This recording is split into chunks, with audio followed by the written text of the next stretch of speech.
Здравейте, приятели! Днес ще ви отведа в света на музиката, която е неизменна част от живота на нашия гост днес. Той е покорил не просто европейската, световната сцена и кой е той, какъв е неговия път на успеха, останете с нас до края, ще разберете. Казвам се Даниел Калчишков, а вие сте с предаването "Как да успееш в чужбина".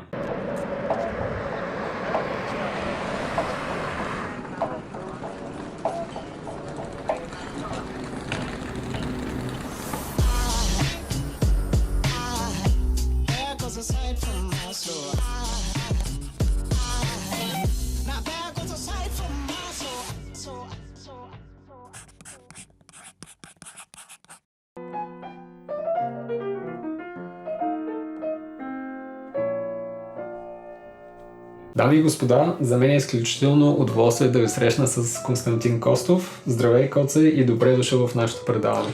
Здравейте на всички от мен. Благодаря за поканата. Нека да започнем от самото начало.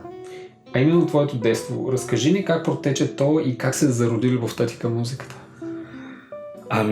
Стана така благодарение на една моя братовчетка. Тя е по-възрастна от мен и беше започнала вече урочите по пиано и имаше пиано вкъщи. И аз там от време на време ходех с майка ми или с татко ми и винаги ми беше интересно просто да натискам копчетата на пианото, както се казва, докато след няколко месеца получих ме попитаха нашите дали бих искал да се занимавам с пиано. И аз отговорих да и ме заведоха в детска музикална школа. Това беше всъщност много важен период, тъй като това е най-важното нещо, някой да ти постави ръцете върху този инструмент, да ти даде любов, да го заобикнеш това нещо. И в този случай се оказа първият ми учител по пиано, който преди половин година вече не е сред нас. Лека му пръст, че го споменавам. Това е Петър Карагянов. Това е една изключителна личност, който е и композитор, и изключителен музикален педагог, държа да подчертая, който ми сложи ръцете на пианото и ме накара да заобикна това нещо, музиката. И това беше много важен период от първия ми, всъщност най-важната стъпка, която направих с него. След това пътищата ме отведоха в музикална гимназия в Плевен, където едно време се кандидатстваше, беше много такива страшни, бяха много страшни изпити, по 13-14 човека за едно място се бореха и мен ме беше подхванала тогава една учителка, също много моя любима, която изиграва голяма роля в моя музикален живот. Това е Елеонора Карамишева. Аз съм нейн възпитаник и също съм възпитаник на нейната дъщеря Десислава Цанкова. Казвам възпитаник, защото това за мен е много важна дума. Възпитаник означава не само да съм учил някъде, да съм получил някакво образование, наистина и едно възпитание от тези хора. Как се случи така, че точно джаз?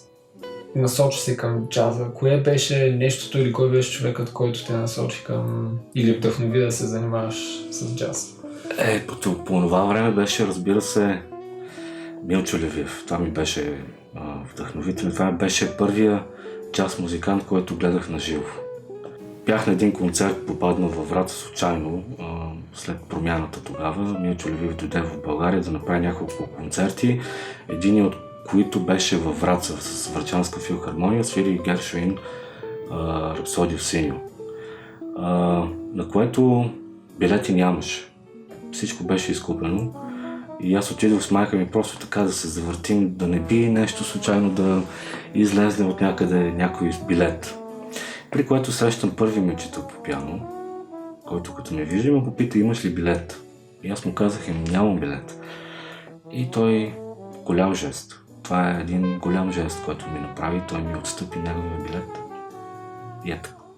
И така аз попаднах на този невероятен концерт и след което си казах, това е което искам да правя. И по-късно, естествено, в музикалната гимназия бяхме си направили една такава малка джаз формация и това ми бяха първите джаз прояви, при което паралелно с класическата музика аз си продължавах да си работя в тази насока и моята учителка по пиано Елеонора Карамишева, тя много ме насърчаваше в това да го правя. Не беше като другите учители, смисъл класика и джаз и да имат някакви спречквания или проблеми. Нали? Тя напротив, тя много ме насърчаваше. След винаги с уроците по пиано ми казваше, я сега ми посели малко джаз. И така стана. И по-късно в 10-ти клас стана така, че трябваше вече да се ориентирам на къде. Дали в класическия отдел в академията в София Панчо Владигеров или в джаз. Аз не бях много сигурен. Тогава Карамишева ми каза, слушай, ти така и така си свириш класика хубаво, но аз те виждам повече в джаза тебе. Ти там твориш, ти там кипиш, ти там си този, който трябва да бъдеш. И така, нашите бяха много против. Майка и баща ми аз да се занимавам с джаз, но тя успя да ги убеди, че това е сериозна музика, че това е сериозно изкуство. Как преминаха твоите години преди да решиш да преследваш мечтата си, да тръгнеш към Германия и там да се запознаеш с един човек, за който ще стане въпрос само след малко? И така, нека да кажа, след завършването ми в музикалната гимназия в Плевен, кандидатствах в София, попаднах при професор Юлия Ценова, тя също вече не е сред нас, за съжаление. Изключителна композиторка и също много добър педагог. Но в началото ми това ми беше един от най-трудните периоди. В смисъл това ти си в една сфера, в класическата сфера и изведнъж това преминаване в джаза, това не става толкова бързо. Това ми беше много период, на които аз много просто не знаех не знаех как да подходя към този нов. Това е един друг свят. Не знаех как да се занимавам, не знаех как да се упражнявам, докато след около 8-9 месеца просто изведнъж нещо щракна, събраме с правилните хора и ние започнахме така да си посираме заедно и аз започнах по-бързо да навлизам в тая материя. Тук ще отбележа едно друго нещо. Някой ми беше казал още в средното, докато бях в музикалното училище в Плевен, някой ми беше казал, ще видиш, студентските години са най-хубави. Да, обаче при мен се получи обратното. Аз като се заредих вече с тая емоционална наистина и с любовта да се занимавам с тая музика, аз всъщност седях 3 години, се упражнявах, мястото ми беше в моята в студентски град, в стаята, в едно пиано и 3 години свирих от 7 до 8 до 10 часа на ден. Наистина, почти всеки ден, 7 до 10 часа на ден свирих, просто ми беше голям кайф да се занимавам с това нещо или композирах също музика и постоянно бях пред пианото.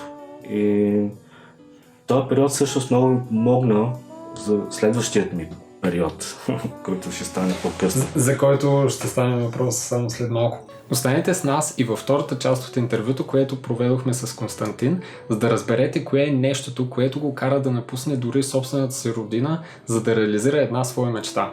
Освен това, той ще ни сподели идеята си за най-новия проект, който иска да реализира на всяка цена в България, така че останете с нас.